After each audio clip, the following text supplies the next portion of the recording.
En este tiempo de confinamiento donde hay tanta necesidad, donde son tantas las personas que están buscando de Dios, una de las cosas que podemos ver es que al Dios que menos conocemos es al Dios de la Biblia. Y el Dios que pulula en las plataformas digitales y tristemente en iglesias también, es un Dios que fue creado bajo la imaginación de los hombres. Es un Dios mutilado y recortado según la proyección de ellos mismos. Porque cuando no conocemos la palabra de Dios, edificamos, construimos un Dios según nuestro propio concepto.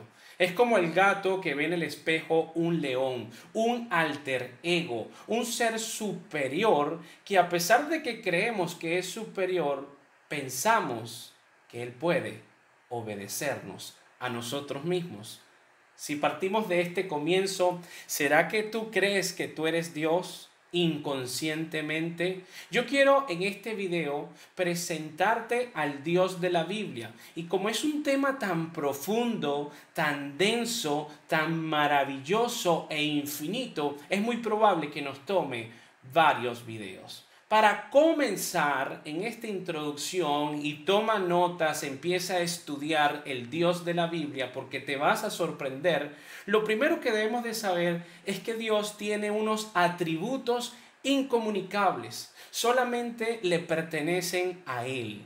Más adelante vamos a saber cuáles son esos atributos y qué puede hacer con cada uno de ellos. Pero partiendo de esto, podríamos decir que ya hay una diferencia entre Dios y los hombres. Yo quiero que leas conmigo el libro de Isaías, el capítulo 55, versículo 8 y 9. Porque mis pensamientos no son vuestros pensamientos, ni vuestros caminos mis caminos, dijo Jehová. Como son más altos los cielos que la tierra, así son mis caminos más altos que vuestros caminos, y mis pensamientos más que vuestros pensamientos. Ahora bien, si nosotros leemos también Primera de Samuel 16:7, dice lo siguiente: y Jehová respondió a Samuel: no mires su parecer ni a lo grande de su estatura, porque yo lo desecho. Porque Jehová no mira lo que mira el hombre, pues el hombre mira lo que está delante de sus ojos, pero Jehová mira el corazón. Tenemos a Dios, tenemos a los hombres. Los pensamientos de Dios diferentes a los pensamientos de los hombres. Los caminos de Dios diferentes a nuestros caminos. Lo que Dios observa no es lo que el hombre ve. Ya por ahí tenemos unas diferencias entre el Dios de la Biblia y mi persona y tu persona. El hombre tiene como camino, un camino como una autopista asfaltada, segura, iluminada, que le permite ir veloz, que pueda llegar rápido a su destino. Pero Dios tiene un camino un poco más pedregoso, más difícil, que requiere mayor disciplina, mayor esfuerzos, donde hay caídas, donde hay huecos, donde hay zanjas, donde hay trochas. ¿Para qué? Para que vayamos más lentos. ¿Por qué? Porque así aprendemos más. Los pensamientos del hombre son utópicos. Todos los seres humanos queremos vivir en una sociedad donde haya respeto, donde respeten nuestros derechos, donde haya equidad, donde haya justicia, donde haya amor, donde haya paz. Queremos buscar la paz, pero no hacemos nada por conseguirla. El hombre piensa que el problema del ser humano es exterior. Lo que me está pasando es culpa de los gobiernos, es culpa de mi familia, es culpa de quien me envidia, es culpa del coronavirus. Todo está afuera, nunca está adentro. Ahora, pero para Dios no puede haber paz sin que antes haya justicia. Para Dios el problema no está afuera. El problema no es la pandemia. El problema tampoco es tu trabajo, ni tus familiares, ni tus enemigos. El problema es interior. Empezamos a notar diferencias acá, ¿no? Los hombres contemplan, admiran, siguen, les encanta lo que observa. Y esto está muy claro. Nosotros tenemos un ejemplo ideal como venezolanos. Llegó un hombre que estudió el porcentaje mayor de la población y vio que eran los pobres, los analfabetas, los que podían ser manipulables. Creó un gran discurso lleno de carisma y le siguieron. Porque querían oír lo que Chávez dijo y no querían escuchar lo que necesitaban escuchar para cambiar. Y se comieron el cuento de dame el pescado, pero no me enseñes a pescar. Lo vemos claro aquí en Venezuela. En México, el anterior presidente se llama Enrique Peña Nieto. ¿Tú sabías que hicieron una encuesta en México y le preguntaron a las mujeres por qué votaste por Enrique Peña Nieto? ¿Cuál fue la respuesta que predominó? Porque era guapo. Escogen un presidente por su belleza física. Como ejemplo también tenemos a Pablo Escobar.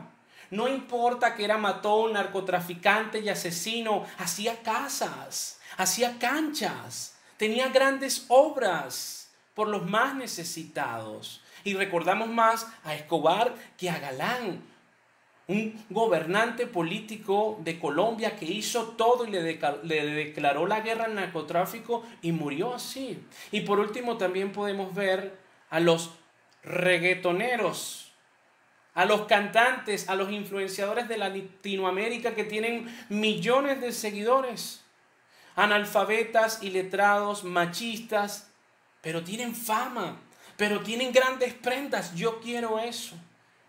Yo quiero tener eso, pero Dios ve el corazón. Es por esa razón que la Biblia dice, nuestras obras para Dios son como trapos de inmundicia, porque muchos son los que utilizan la necesidad para la fama o para decir yo soy bueno, para apaciguar la conciencia, pero Dios ve el corazón. ¿Notas las diferencias aquí? Hay un ejemplo ideal también que tú lo vas a conocer muy rápido. Estas imágenes que te estoy compartiendo son las imágenes que la Iglesia Católica, que el cine y que las películas proyectan de Jesucristo. Cuando te dicen Jesucristo, es posible que muchos de ustedes asocien a Jesús con un ser precioso, de ojos claros, con una nariz perfilada, con un rostro sublime, un rostro que si vemos en la calle nos detenemos para observarle, para contemplarle. Pero la Biblia dice que él era así. Vayamos un momento a Isaías 53:2. Subirá cual renuevo delante de él, como raíz de tierra seca. Presta atención. No hay parecer en él, ni hermosura le veremos, mas sin atractivo para que le deseemos. Aquí está hablando de Jesucristo. Jesucristo, cuando estuvo en el planeta Tierra, no era un ser que nosotros nos podíamos detener a contemplar su belleza. No era este gringo de pelo largo con barba larga que decíamos, qué precioso, qué sublime. No, porque la fe entra por el oír y por el oír la palabra de Dios. El que se cautivaba con Jesucristo era porque escuchaba su palabra. Y tiene todo el sentido de que no hubiese hermosura en él para que cualquier persona que se acercase porque quiere oír la palabra. Ahora bien, ya el Cristo glorificado, el Cristo resucitado es otra cosa preciosa y hermosa. Pero fíjense cómo nosotros asociamos a la deidad de Jesucristo como un ser hermoso y precioso porque nosotros creemos que es así. Empiezas a notar aquí diferencias importantes entre lo que Dios es y lo que tú crees que Dios es. Voy a terminar la idea que compartí con ustedes el domingo pasado, pero por problemas de internet no se completó el video. Vayamos otra vez a Primera de Corintios 1, pero comenzamos en el versículo 22. Dice, porque los judíos piden señales y los griegos buscan sabiduría.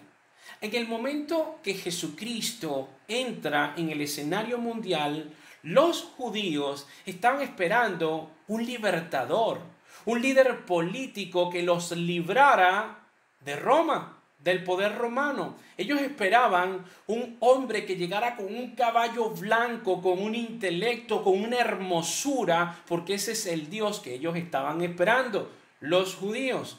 Llega Jesucristo sin ningún tipo de parecer ni belleza, montado en un burrito, sublime, sencillo, manso. Ese no es mi Mesías, porque no entendieron que primero es la cruz y luego la corona, que en su venida primera venía como un cordero y ahorita pronto viene como un león.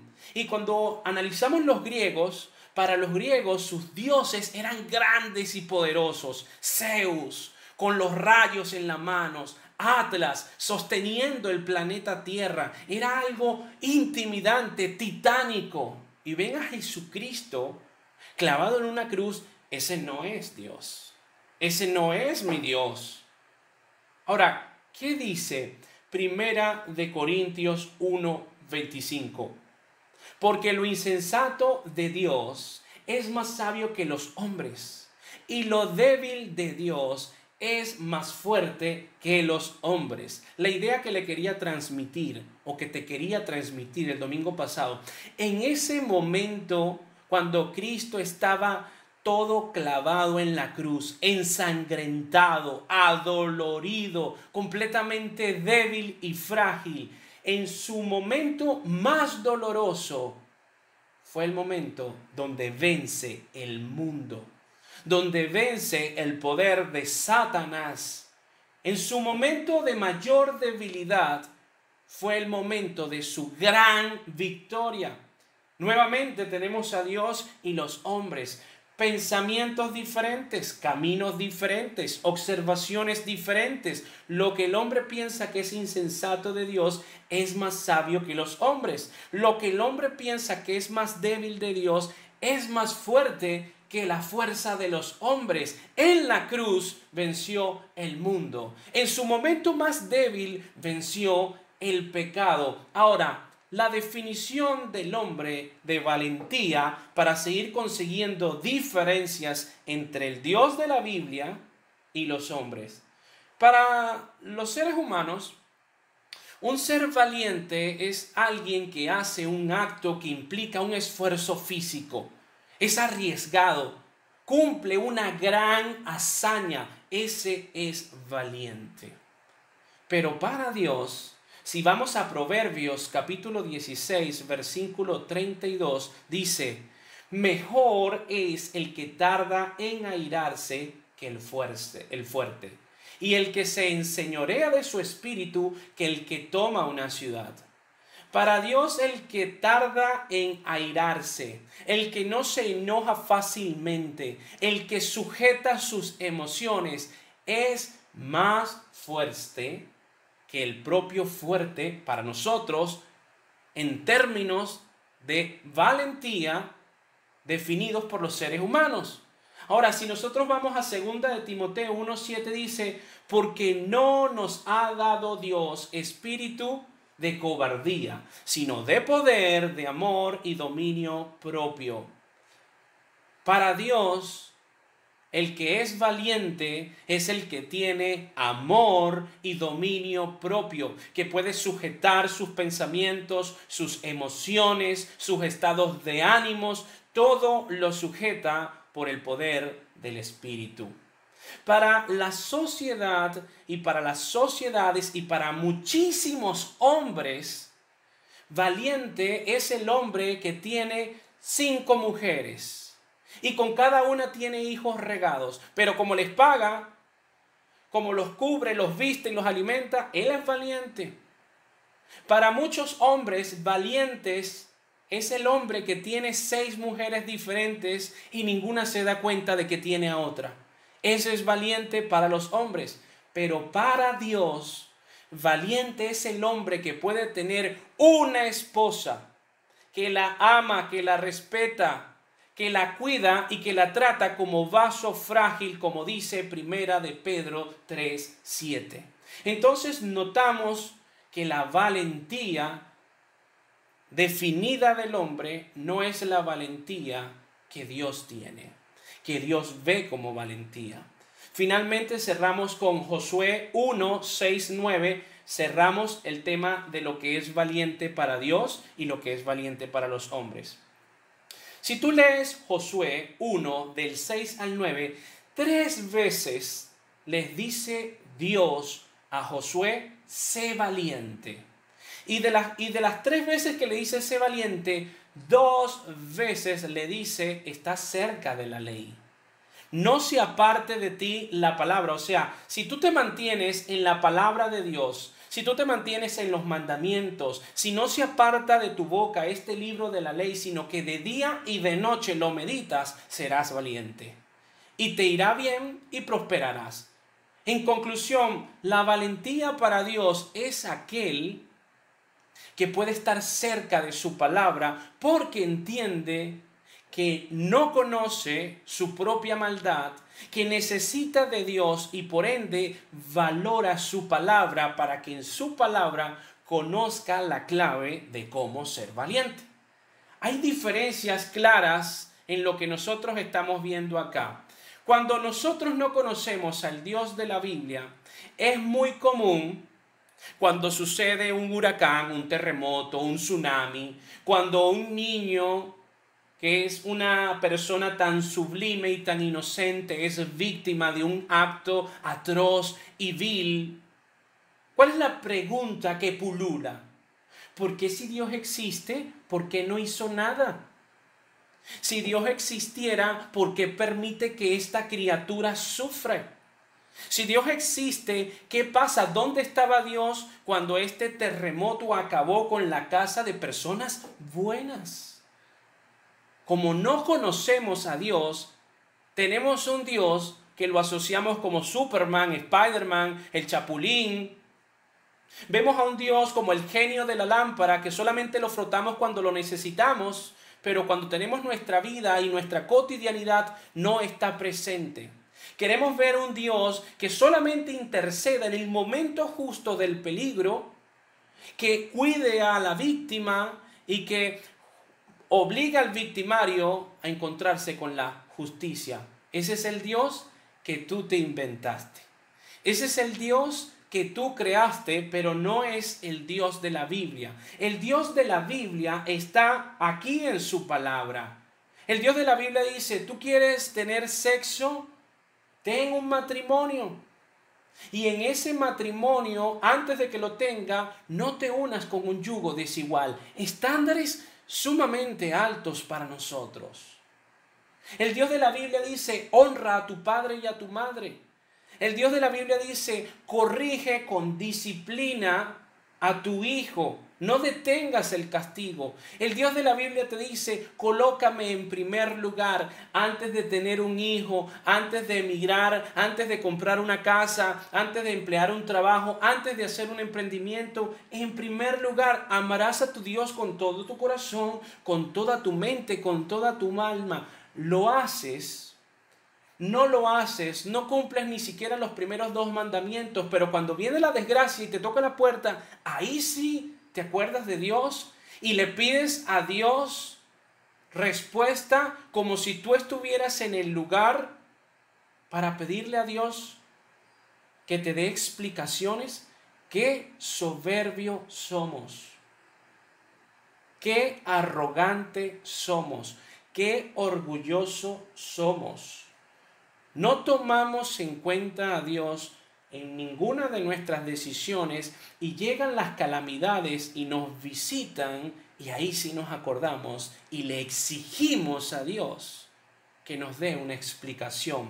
Cuando el Dios de la Biblia dice que para bendecirte, para protegerte, para ayudarte a crecer, para amarte, para darte sabiduría e iluminación, colócalo en primer lugar, porque separado de Él nada puedes hacer. Es como el ejemplo de esta canción que dice, ¿por qué se fue? ¿Por qué murió? Porque el Señor me la quitó. Si tú prestas atención a esa palabra, a esa canción, dice que el hombre iba durísimo, estaba de noche, estaba lloviendo, no encendió las luces, se estrelló. Luego de que se estrelló, le dice a Dios, ¿por qué tú me la quitas? ¿Por qué tú me la quitas?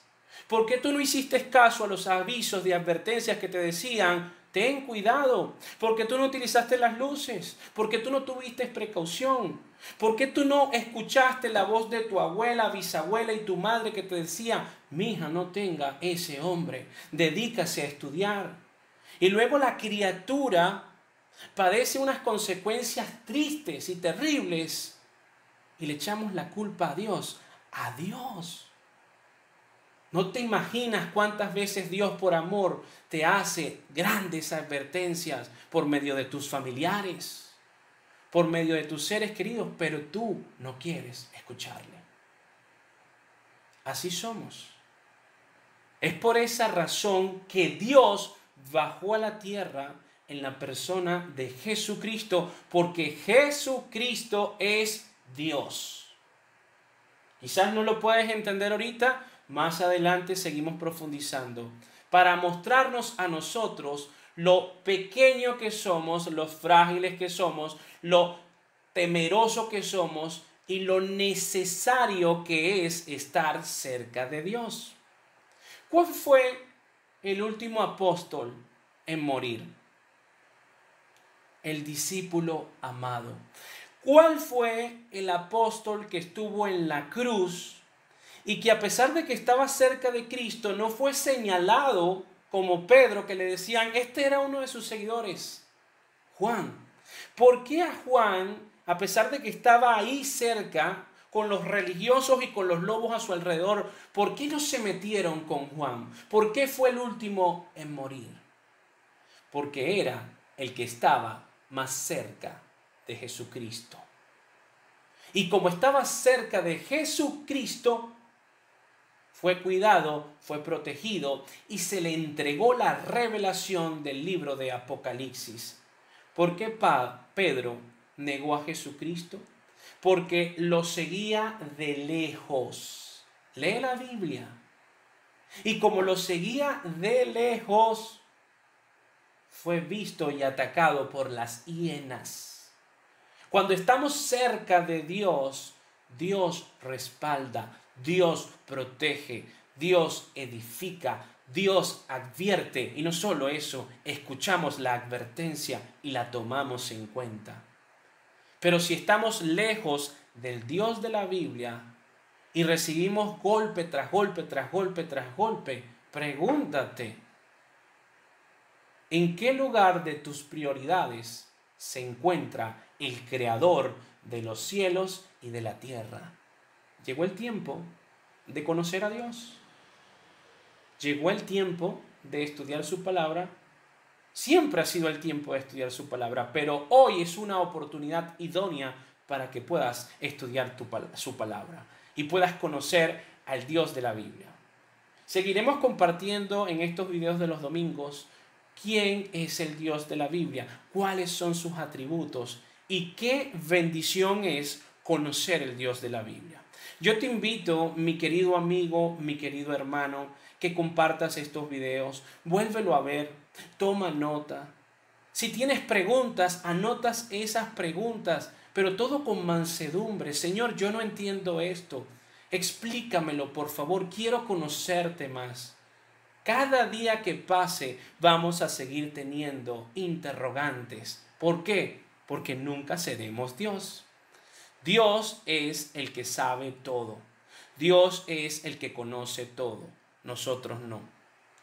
Comparte esta información con tus familiares, con tus seres queridos. Síguenos en nuestro canal de YouTube, nuestra página de Facebook, todas como Ipanisa. Y que la gracia y la paz de Dios, el Dios de la Biblia, esté en tu casa, en tu vida, con tus familiares, con tus animales domésticos. Que Dios bendiga tu inicio de semana, involúcralo a Él y que este video sirva para estremecerte un poco y para reconocer que necesitas conocerle. Bendito amor que nos une.